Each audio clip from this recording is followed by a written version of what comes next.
So guys, my name is Vikrant and you're watching IELTS YouTube channel. First of all, thank you so much guys for giving so much your love and support. And this video is gonna be very special video because इस video में मैं first time speaking prediction करने जा रहा हूँ guys.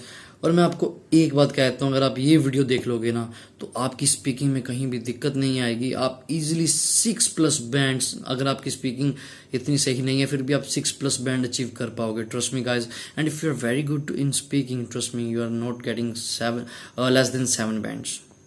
सो guys, आज की video है वो सबसे अलग है। मुझे ये नहीं है कि मैं बाकी यूट्यूबर्स की तरह उनकी कॉपी करके कंटेंट डालता हूँ, नहीं।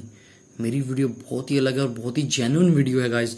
द थिंग इज, आज की जो वीडियो है इसमें मैं आपको कोई भी क्यू कार्ड नहीं बताऊंगा, बिकॉज गाइज ट्रस्ट मी, किसी को कुछ नहीं पता होता। सभी कुछ भी ऐसे ही डाल देते हैं अपने चैनल पे कि हाँ इतने सारे क्यू कार्ड है, कुछ भी उठा के डाल देंगे, इस मंथ में ये आएगा, इस मंथ में। और आप देखते हो, आप लाइक भी करते हो, कमेंट भी करते हो, थैंक यू सर। मैं भी डालने को डाल देता था, मुझे भी कमेंट आए थे, thank you so much sir. But नहीं, मुझे जो है आपका भला करना है, मुझे आपको प्रॉपर गाइड करना है आप कैसे स्पीकिंग में अच्छे बैंड ले सकते हो।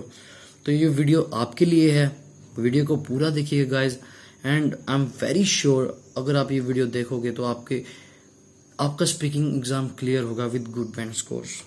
So the thing is, speaking में क्या होता है, जब भी आप एग्जाम रूम में एंटर करते हो, from the very first beginning invigilator आपको ऑब्जर्व करना शुरू करता है। अब आपको क्या करना है, do's of speaking, be confident. और जब भी आपको इन्विजिलेटर कुछ भी पूछे, आप प्लेजेंट स्माइल रखनी है अपने फेस में और उसको जाते ही पहले रूम में विश करना है। अगर टाइम देख लेना, मॉर्निंग का है तो गुड मॉर्निंग सर, अगर इवनिंग का है तो गुड इवनिंग सर, आफ्टरनून तो जैसे ही आप है ना, गुड आफ्टरनून सर। सो आई कॉन्टैक्ट मेंटेन करना है जब भी वो क्वेश्चन पूछे, जब भी आप क्वेश्चन बताओ, और एक प्रॉपर बॉडी लैंग्वेज आपको बना के रखनी है, बी फ्लुएंट। और मैं आपको एक चीज़ बता दूं, there are 3 sections in reading speaking. First वो आपसे इंट्रोडक्शन लेंगे, फिर क्यू कार्ड होगा, फिर उसी रिलेटेड क्यू कार्ड से फॉलोअप्स होंगे। और मैं आप बता दूं, इंट्रोडक्शन किसके लिए होता है? इंट्रोडक्शन इसलिए होता है ताकि जो एक बच्चा घबराया हो उसके साथ एक मतलब बात की जाए, नॉर्मल क्वेश्चन पूछे हैं ताकि वो थोड़ा कंफर्टेबल हो जाए, कंफर्टेबल फील करे। और इंट्रोडक्शन में क्या होता है, कहते हैं ना, first impression is the last impression. अगर आप इंट्रो वाले क्वेश्चन से एक स्माइल रख के, एक बहुत ही कॉन्फिडेंस तरीके से दोगे, या एक आपने ध्यान रख के ही यही जाना है कि आप जब भी रूम में एंटर करो तो लाइक ऐसे एंटर करो कि हाँ, कि अगर वो अगर थोड़ा ओल्ड है बंदा या बंदी है ना, तो अगर आदमी है तो आप उसको दादा मानो, औरत है तो उसको आप दादी जी मानो, है ना। तो मतलब एक ऐसे एक इमेज बना लो कि हाँ यार ये तो मेरा दादाजी की तरह है, मैं तो इससे जस्ट बात करने जा रहा हूँ। तो कॉन्फिडेंट रहो, confident is the key to in success in speaking part. You can easily get good bands if you are very confident in speaking. अगर आप उनके सामने एक अच्छा इंप्रेशन डालोगे, ट्रस्ट मी गाइज, बैंड उन्होंने लगाने हैं आपके, अच्छा इंप्रेशन होगा, दिल get you 7+ bands, that is for sure. But मैं एक चीज़ बता दूं आपको, अगर आपने बहुत अच्छे से किया सारी चीज़ें और आपको 9 आउट ऑफ 8 बैंड्स आ गए, but if your confidence level is 0, trust me guys, you getting 5.5, that is for sure. So be sure you have to be confident when it's your speaking exam, on your speaking exam. If you are confident means confidence is everything, right. And मैं आपको इसलिए कह रहा हूँ कि मकर की PDF पढ़ो, but उससे आइडियाज लो, बट उसको क्रैम नहीं करो, बिकॉज आपको वहाँ पे नेचुरल लगना चाहिए। बी नेचुरल गाइस, जब भी आपका एग्जाम हो आपको एकदम नेचुरल होकर आंसर देने हैं, कि इन्विजिलेटर को लगे कि बंदे ने कुछ रटा नहीं हुआ। बिकॉज 10 आउट ऑफ 9 स्टूडेंट्स जो कि रट के ही जाते हैं, उनका जो रटा हुआ होता है। और अगर आप उन 9 रिमेनिंग 1 हो, 10 आउट ऑफ 1 हो, तो obviously guys you getting good bands, that's it, that is the मूल मंत्र of getting good bands in all speaking. Because representation जो होती है वो मेन रोल प्ले करती है, क्योंकि एग्जामिनर को एक आइडिया सा हो जाता है कि हाँ ये बच्चा इतना अच्छा रिप्रेजेंट कर रहा है, तो एक मतलब इमेज सी बन जाती है आपकी। तो चलिए अब मैं आपको बताता हूँ डोंट्स ऑफ स्पीकिंग जो आपको अवॉइड करनी है। Avoid short forms like TV. जैसे अब किसी सेंटेंस में बोल रहा है like to watch TV, so वो चीज़ गलत है। You instead of saying TV you said I like to watch television, okay, like mom, pop, sis bro.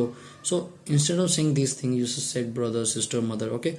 So avoid one word answer, like एक word answer होगा, like for instance examiner asked you like which is your favorite chocolate, and you just said dairy milk. So this is not a good way to answer, because अगर आप ऐसे बोलोगे तो आपके जो है बैंड स्कोर ऑब्वियसली कम होंगे, impression है जो अच्छा नहीं पड़ेगा इन्विजिलेटर पे. So instead of saying one word you have to elaborate it.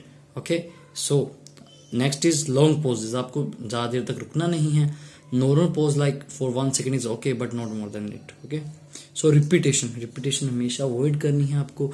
Like for instance जैसे एग्जामिनर है वो एग्जॉस्ट हो जाते हैं पूरे दिन के स्पीकिंग्स लेके, एंड अगर आप रिपीटेशन करोगे ना, अगर उनका ध्यान नहीं होगा तो भी आपके ऊपर ध्यान चलाया जाएगा. Same case in correcting your self. अगर आपने कुछ गलत बोला फिर से आप अपने आप को करेक्ट कर रहे हो तो वहाँ पे है जो आपका जो इम्पैक्ट ही गलत पड़ता है यार. तो वहाँ पे इन्विजिलेटर है आपके बैंड काटेगा ही काटेगा. Next is avoid ah tune. Like normal is okay, like you said जैसे अभी मैंने आ किया है ना, राइट, बट ज़्यादा टाइम हर बार में लाइक आ ट्यून लाना वो चीज़ गलत है. एंड इस चीज़ को गला मलना यार. And next thing is avoid use of Hindi word. Hindi use का बिल्कुल भी आपको यूज़ नहीं करना, because this is IELTS exam, it's not any Hindi exam, this is IELTS exam, so you have to use English words. Next thing is you will judge on these things: fluency, pronunciation, grammatical range and accuracy, and lexical sources. आपको इन चारों में से out of 9 bands मिलेंगे. Okay, जितने भी for instance अगर आपके 7 में से 5.5 है तो ओवरऑल 5.5 बन जाएगा, राइट.